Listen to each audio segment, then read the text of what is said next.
Here make a video so you can see what I've done the car. That's the latest setup I've done after seeing what my friend has done and trying to achieve what I wanted to achieve. So the front,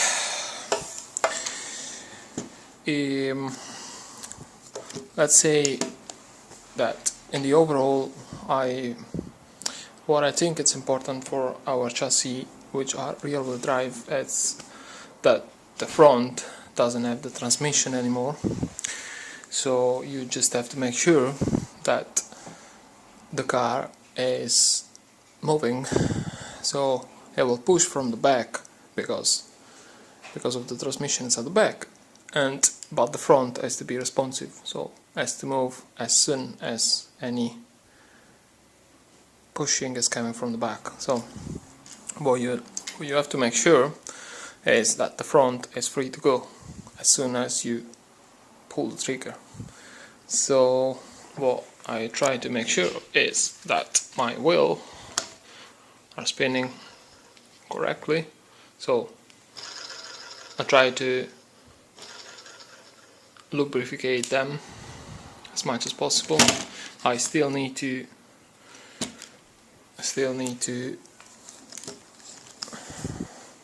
avoid those playing, because I cannot make it. So you see, there's a bit of a playing coming,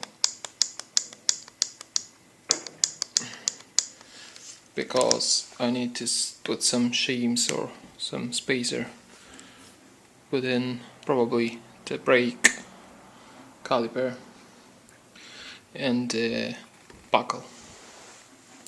So I will do that next, but so make sure your wheels are spinning correctly, so lubricate them. You see,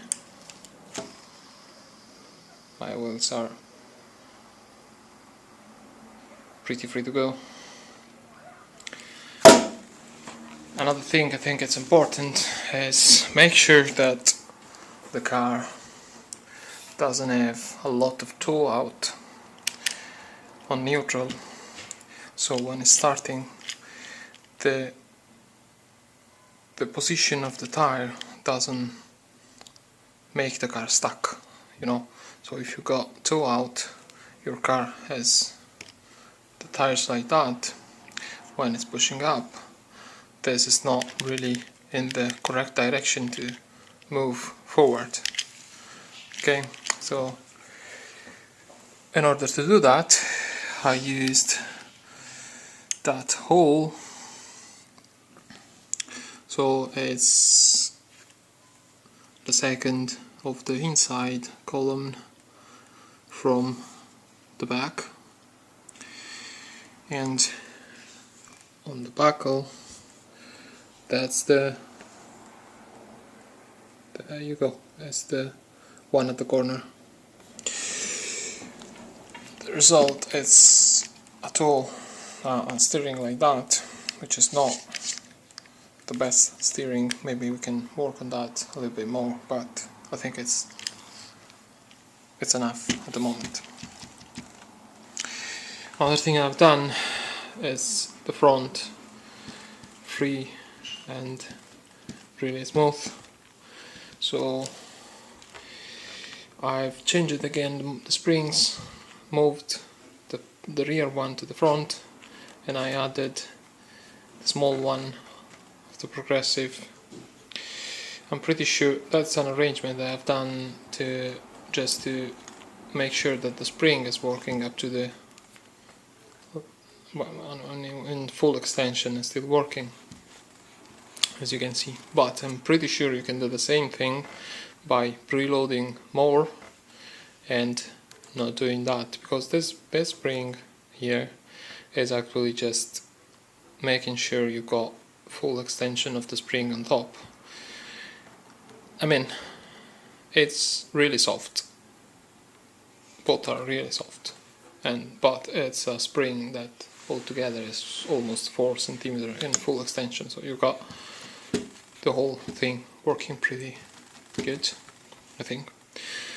I used the, and that's the all I've used. So it's the external one, and on the bottom is the internal one. Alright, so rear, that's rear setup. Got 20 plus 10, which is 30, plus 30, 60, plus 10, 70. I've got 10, 5 and 5, so 10 each lower arm. And I'm using a double spring, both of them ultra soft. So I think this is more or less what was the original rear spring, because the stiffness is more or less the same. And I'm using this shocks upside down as my friend suggested me, but not sure. I have to try them. I always prefer them the other way around on that chassis. Rear camber is 1, and when it's full loaded it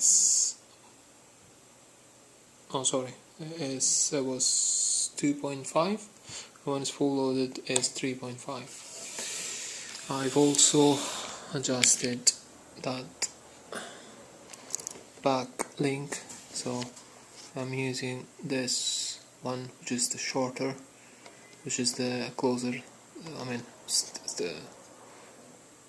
that one. And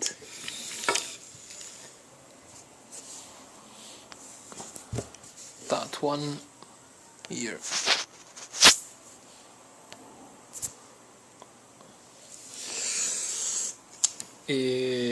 I'm not sure, I'm just trying that different way to link the camber on the rear. That's how my friend suggests me to do, and I will try it, but again, that need to be double checked. What else? Nothing. I think that's it.